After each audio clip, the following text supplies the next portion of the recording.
I'm Emma, 26 female. I'm here to share a story about family drama that's been brewing for years but hit its peak recently. It revolves around my older sister Jessica, 30F, our complicated sibling dynamic, and a wedding that turned everything upside down. Jessica and I have always had a strange relationship. She's the textbook definition of the golden child, outgoing, confident, and effortlessly charming. Growing up, she was the star of every family gathering. She was prom queen, valedictorian, and the one everyone assumed would go far. Meanwhile, I was the quieter, artsy kid who stayed in the background. I didn't mind it much until I got older and realized how much space Jessica seemed to take up in every room. In my early teens, I discovered makeup. It started as a hobby, watching YouTube tutorials and experimenting with drugstore products. Over time, it became a form of self-expression for me. I loved how a swipe of eyeliner or a bold lip could make me feel more like myself. By the time I was in college, makeup wasn't just something I enjoyed, it was a part of who I was. People started noticing too. Compliments about my makeup became a regular thing. And for the first time, I felt like I wasn't just Jessica's little sister. I was Emma, and people were seeing me for me. This shift didn't go unnoticed by Jessica. She never said anything outright, but I could tell it bothered her. Little comments started creeping in. Wow, Emma, you're wearing a lot of makeup today. Or, don't you think that's a bit much for brunch? It felt like she was trying to pull me back into her shadow, but I brushed it off. I wasn't going to stop doing something that made me happy just because it made her uncomfortable. Fast forward to earlier this year when Jessica announced her engagement to her long-term boyfriend. The wedding planning kicked into high gear, and as expected, Jessica was the center of attention. I was genuinely happy for her, even though the family dynamic hadn't changed much. Our mom was practically glued to Jessica's side, helping her pick out flowers and centerpieces,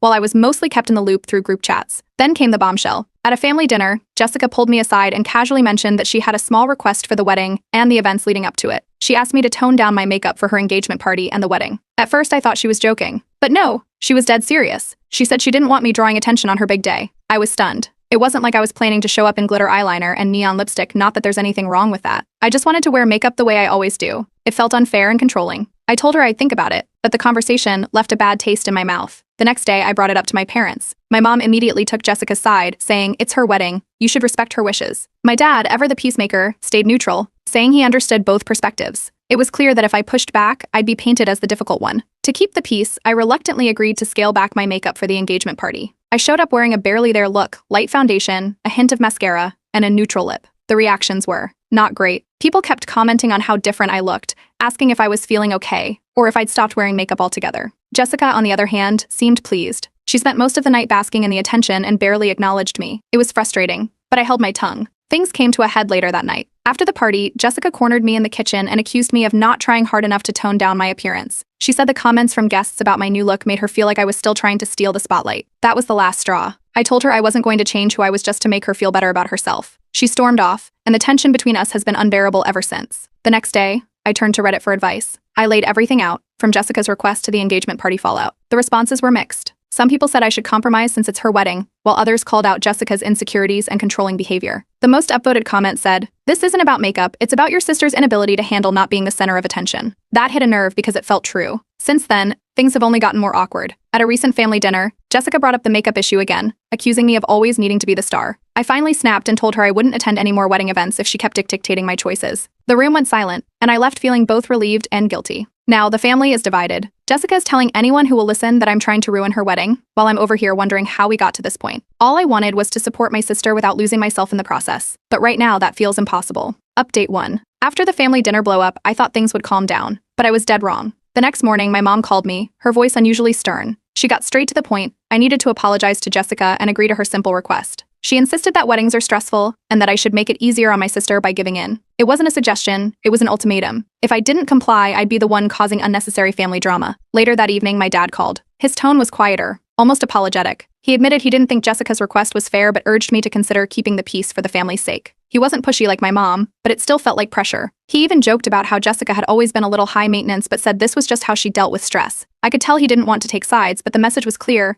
I was on my own in this. Meanwhile, Jessica started texting me every single day. Her messages weren't long, but they were relentless. She kept repeating how selfish I was being, how my makeup choices were disrespectful, and how I was making everything harder for her. It felt like she was trying to wear me down. At one point, she even brought up old grudges, like how I supposedly always had to make things about myself. It was exhausting. Then she escalated things by bringing the issue into our family group chat. Jessica made a long post about how she was disappointed in my unwillingness to compromise and how hurtful it was that I couldn't support her on the most important day of her life. She didn't name me directly, but it was obvious who she was talking about. Cousins and aunts jumped in, mostly siding with Jessica. A few said things like, "It's her wedding. Just let her have this." One aunt even called me immature. I stayed quiet. There was no point arguing in a group chat where everyone had already picked their side. Feeling cornered, I vented to my best friend. She didn't sugarcoat it. She said this wasn't about makeup at all. It was about Jessica's insecurities. She told me to stand my ground, reminding me that I had every right to express myself. It was a reality check I desperately needed. A few days later was Jessica's bridal shower. I didn't want to go, but skipping it would have caused more drama. So I showed up wearing a very simple look, mascara, a bit of blush, and a nude lip. I figured it was neutral enough to avoid more complaints. Everything was fine at first, until Jessica spotted me talking to a group of her friends. She walked up, gave me a once-over, and accused me of still not getting it. She made a comment about my eyeliner being too much for her shower. Her voice wasn't loud, but it was sharp enough that everyone around us heard. I wanted to sink into the floor. After that, I excused myself to the bathroom, trying to collect myself. The rest of the shower felt like a blur. Jessica avoided me, and I avoided her. By the end of the event, I knew I couldn't keep doing this. The constant criticism was too much. When I got home, I posted an update on Reddit. I asked if I should skip the wedding altogether to avoid more drama. The responses were overwhelmingly in my favor. People told me Jessica was being unreasonable and controlling. Some shared similar experiences with their own siblings, which made me feel less alone. The next morning, I got a private message from a cousin who had stayed quiet in the group chat. She admitted she thought Jessica was being unreasonable but said she didn't want to get involved. She told me she admired how I was standing up for myself and encouraged me to keep doing what felt right.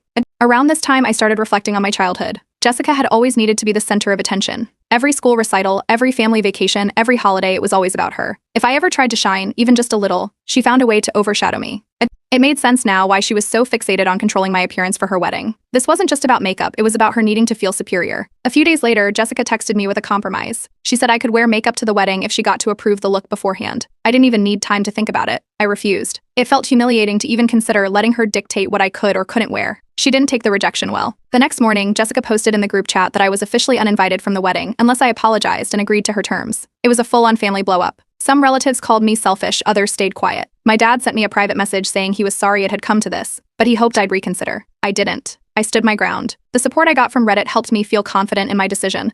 Most commenters told me I wasn't wrong and reminded me that family doesn't get to control you just because they're family. So, as of now, I'm not going to the wedding. Jessica can have her day exactly how she wants it. I just hope it's worth all the drama she's caused. Update 2. After Jessica officially uninvited me from her wedding, the fallout was immediate. Within days, my phone was blowing up. Aunts, uncles, and cousins began calling and texting, accusing me of being selfish and ruining Jessica's big day. It was like Jessica had put out a family-wide PB, painting me as the villain who dared to say no to the bride. The messages weren't just from immediate family either. A second cousin I hadn't spoken to in years texted me out of the blue, saying I should just apologize and move on. The general theme was that weddings are sacred, and I was overreacting. One aunt even called me jealous, which was laughable considering I had zero interest in competing with Jessica. Thankfully, my friends had my back. My best friend, in particular, went into full cheerleader mode, reminding me I wasn't the one being unreasonable. Another friend offered to take me out for drinks, calling it a celebration of dodging bridezilla bullets. Their support kept me grounded while my family seemed intent on tearing me down. Then Jessica took things public. She posted a photo of herself with the caption, "Some people don't know how to let others have their moment. Glad to know who really supports me." She didn't tag me, but the timing and tone made it clear who she was talking about. The comments section turned into a pity party, with her friends chiming in about how hard it must be for her to deal with toxic people. It was infuriating. I debated staying silent, but ultimately decided to write my own response, not on her post, but on my own page. I kept it measured, explaining that I respected Jessica's desire to have her day how she wanted it, but I also wasn't willing to compromise my identity to make someone else feel better. I didn't name Jessica or give specific details, but it was enough to stop some of the side eye I'd been getting from mutual acquaintances. Surprisingly, 2 cousins privately reached out to me after seeing my post. Both admitted they regretted siding with Jessica so quickly. One even said she felt pressured to back Jessica because it's her wedding.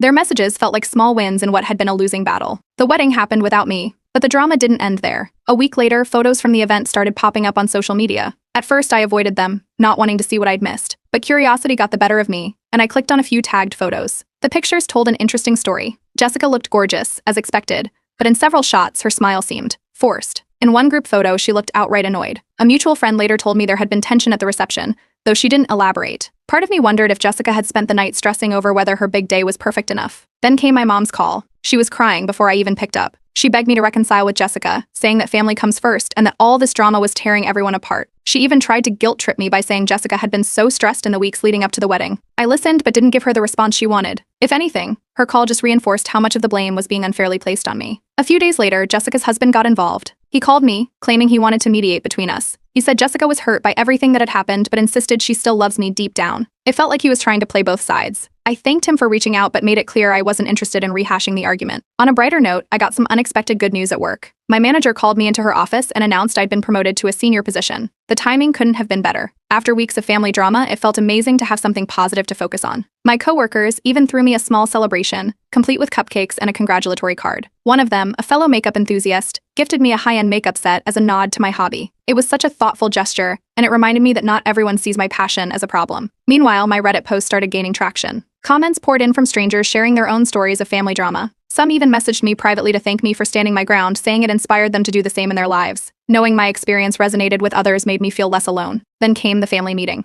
My dad organized it, hoping to mend fences. I didn't want to go, but he insisted it was important. The meeting was exactly what I expected, tense and unproductive. Jessica doubled down, claiming my makeup overshadowed her even on regular days. She accused me of intentionally trying to steal the spotlight, and when I calmly pointed out how ridiculous that sounded, she stormed out of the room. I followed her lead shortly after, realizing there was no point in continuing. When I got home, I updated Reddit again. The comments were overwhelmingly supportive, with people encouraging me to keep prioritizing my boundaries. One commenter summed it up perfectly. "You're not just fighting for yourself, you're teaching your family how to treat you." And that's exactly what I intend to keep doing. Update 3. A few weeks after the disastrous family meeting, something surprising showed up in my mailbox, a handwritten letter from Jessica. I hadn't heard directly from her since the meeting, so it caught me off guard. The letter was lengthy, filled with apologies and what sounded like genuine remorse. Jessica admitted she had been unfair, saying she let her insecurities get the better of her. She even acknowledged that her behavior during the wedding planning was controlling. I wasn't sure what to think. On one hand, it was nice to see her take accountability, something she'd rarely done before. On the other hand, I couldn't help but wonder if this sudden change of heart was motivated by guilt or the growing backlash she'd been facing. People had started noticing her behavior, and not all the whispers were flattering. Soon after, our family hosted a BBQ. I wasn't planning to go, but my dad convinced me it would be good to show up and clear the air. I arrived late, hoping to avoid unnecessary small talk. Jessica approached me not long after I walked in. To my surprise, she apologized publicly in front of several relatives. She said she regretted how she'd acted during the wedding drama and acknowledged that she let the stress get to her. For a moment, it felt like progress. But then she added, almost as an afterthought, that she hoped I'd work on my obsession with makeup because it was becoming a bit much. It was a classic Jessica move, 1 step forward, 2 steps back. I took a deep breath, told her firmly that I wouldn't tolerate any more passive-aggressive comments, and walked away. The BBQ became awkward after that, with relatives avoiding eye contact and mumbling about family tension. A week later, I got a message from a mutual friend who had attended Jessica's wedding. She shared a few of the professional bridal photos, adding that she thought I might want to see them. The pictures showed Jessica looking beautiful, but there was something off in her expression. In many of the shots, she looked tense, almost like she wasn't enjoying herself. It confirmed what I'd suspected. Even without me there, Jessica couldn't fully relax on her big day. Seeing those photos made me feel even more confident about my decision to skip the wedding. I wasn't the problem. Her insecurity was. Around the same time, Jessica found herself facing online backlash.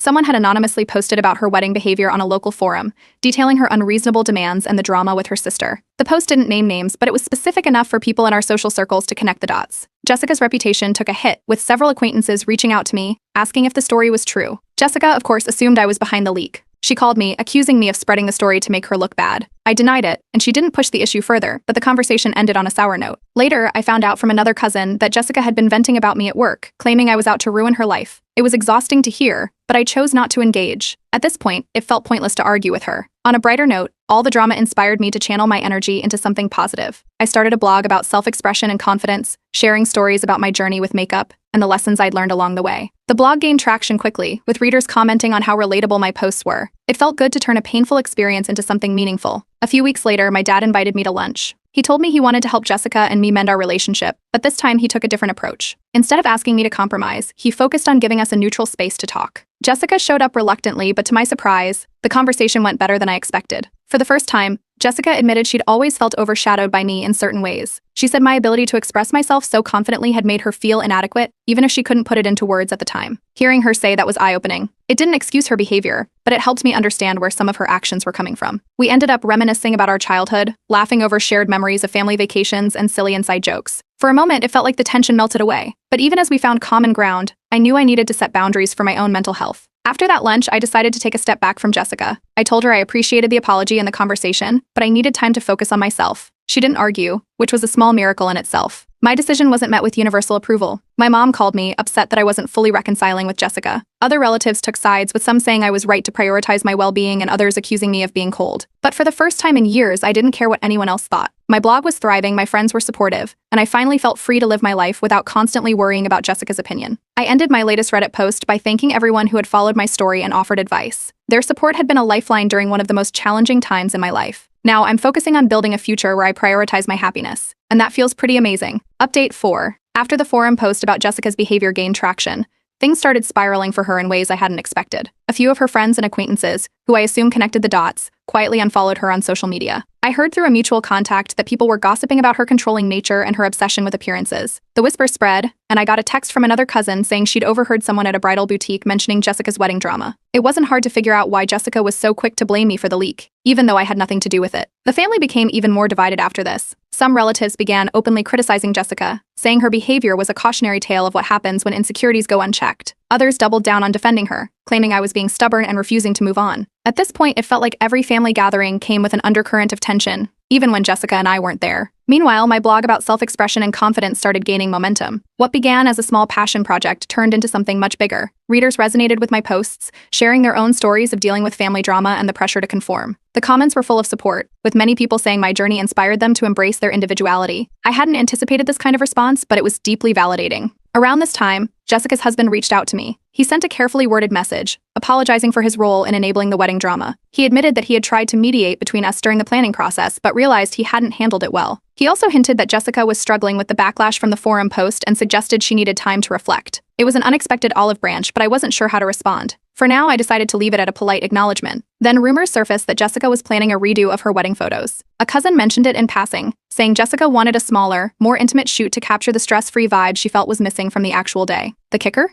I wasn't invited. While I felt a twinge of sadness, I also couldn't help but feel relieved. It was just another reminder that Jessica and I needed space. As I continued to process everything, I started therapy. The sessions helped me unpack years of feeling overshadowed by Jessica and the resentment I hadn't fully acknowledged until now. I realized that much of the tension between us came from deeply rooted family dynamics, not just the wedding drama. Therapy became a safe space for me to sort through my feelings and set healthier boundaries moving forward. Mom, however, was still a wild card. On one hand, she occasionally admitted that Jessica's behavior had strained her relationships with others. On the other, she continued pressuring me to reconcile, saying things like, "You're sisters. You'll regret this distance someday." The mixed messages were exhausting, but I kept reminding myself that I wasn't responsible for fixing everything. Meanwhile, Jessica started posting cryptic captions on Instagram. Phrases like "some people never learn to be humble and family should mean loyalty, not betrayal" popped up regularly. It was clear they were directed at me, and I decided to block her. It wasn't an easy decision, but I needed peace of mind, and her posts weren't helping. A month later, both Jessica and I were invited to a mutual cousin's wedding. I hesitated at first, worried the event would turn into another battlefield. But my friends encouraged me to go, reminding me that avoiding events because of Jessica gave her too much power. I decided they were right and RSVP'd. The wedding day started off smoothly enough. I avoided Jessica and stuck to chatting with other relatives and friends. But during a bathroom break, Jessica found me. She accused me of being vindictive and attention-seeking, throwing out claims that I'd ruined her reputation. I kept my voice calm and reminded her I was only there to celebrate our cousin. My lack of reaction seemed to frustrate her even more, and she left the bathroom in a huff. Later that evening, Jessica created a scene at the reception. I wasn't nearby, but multiple people told me she loudly complained about me to a group of relatives, saying I'd turned the whole family against her. The bride herself had to pull Jessica aside and scold her for causing drama at someone else's wedding. After the reception, the bride came up to me and apologized on Jessica's behalf. She thanked me for handling the situation gracefully and admitted she'd had her own issues with Jessica in the past. Her words were a small comfort after an otherwise tense day. Back at home, my blog continued to grow. Some commenters started speculating that I might be the same Emma from the now viral Reddit story. While I didn't confirm or deny it, the parallels were hard to ignore. It made me realize how much my story resonated with others, even beyond my small corner of the internet. In the weeks following the cousin's wedding, Jessica went quiet. No Instagram posts, no group chat messages, nothing. Relatives speculated that her husband had encouraged her to take a step back and reflect. I didn't reach out to her, choosing instead to focus on my own life. For the first time in years, I felt like I was finally in control of my narrative. My blog had become a platform for others to share their own stories, and the community we were building felt like a silver lining to all the chaos. Update 5. Months passed after Jessica's radio silence, and life seemed to settle into a new normal. I focused on my blog, which was now reaching a wider audience than I'd ever anticipated. Readers were sharing their own stories of navigating family drama, and it felt empowering to be part of a supportive community. Just when I thought Jessica was out of the picture for good, she called me out of the blue. I almost didn't answer, but curiosity got the better of me. Jessica's voice was hesitant, not the commanding tone I'd grown used to. She told me she'd been in therapy for a few months and realized how her insecurities had driven her actions. She wanted to repair our relationship. Her tone seemed sincere, but I couldn't ignore the history between us. Still, I agreed to meet her for coffee, wanting to hear what she had to say in person. When we met, Jessica admitted she'd been projecting her own feelings of inadequacy onto me. She talked about how my confidence and self-expression had always made her feel insecure, even if she hadn't realized it at the time. She said she regretted how she'd treated me during her wedding planning and acknowledged the damage it caused to our relationship. It wasn't easy to sit through, but it felt like the most genuine apology I'd ever received from her. I accepted her apology but made it clear that I wouldn't tolerate any controlling behavior in the future. If it happened again, I told her I'd have no problem cutting contact permanently. She nodded, and for the first time, it felt like she really understood my boundaries. A few weeks later, our dad organized a family dinner to help facilitate the reconciliation. I wasn't thrilled about it, but I decided to go, if only to show Jessica I was willing to meet her halfway. The evening was tense, our mom was on edge, and other relatives seemed unsure whether to act like everything was normal or tread carefully. Despite the awkward atmosphere, there were no major blow-ups, and Jessica kept her composure. It felt like progress, even if only a small step forward. After the dinner, Mom pulled me aside. She apologized for how she'd taken Jessica's side during the wedding drama, admitting she'd felt pressured to prioritize Jessica as the bride. She said she regretted not supporting me more and hoped we could all move on. Her apology caught me off guard, but I appreciated it nonetheless. Over the next few months, I noticed changes in Jessica. She stopped making passive-aggressive comments and started reaching out in more thoughtful ways. For example, she sent me a birthday card with a heartfelt message, something she hadn't done in years. She also began asking about my blog and genuinely seemed interested in my work. While I was cautious about fully trusting her, these small gestures made me think she was serious about changing. As our communication improved, Jessica opened up about her own struggles. She admitted she'd felt overshadowed in her marriage, too, and that those feelings had forced her to confront her pattern of controlling behavior. Hearing her be so vulnerable was a side of her I wasn't used to, and it gave me hope that our relationship could evolve into something healthier. At one point, Jessica suggested we try joint therapy to address some of the lingering tension between us. I agreed,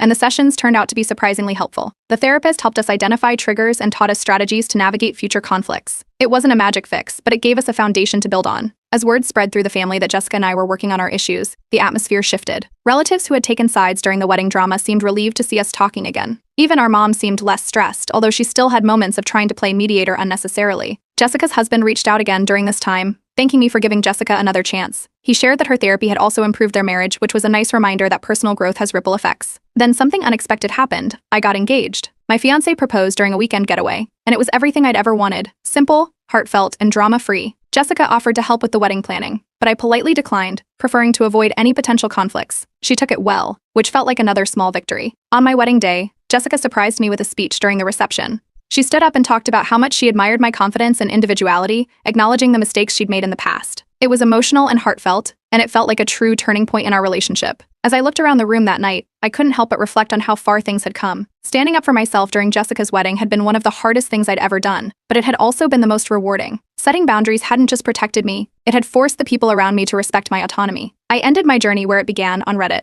I wrote a final post, thanking the community for their advice and support throughout the chaos. I shared the lessons I'd learned about family, boundaries, and the importance of self-respect. My closing message was simple. Even when it's difficult, prioritizing your well-being is always worth it.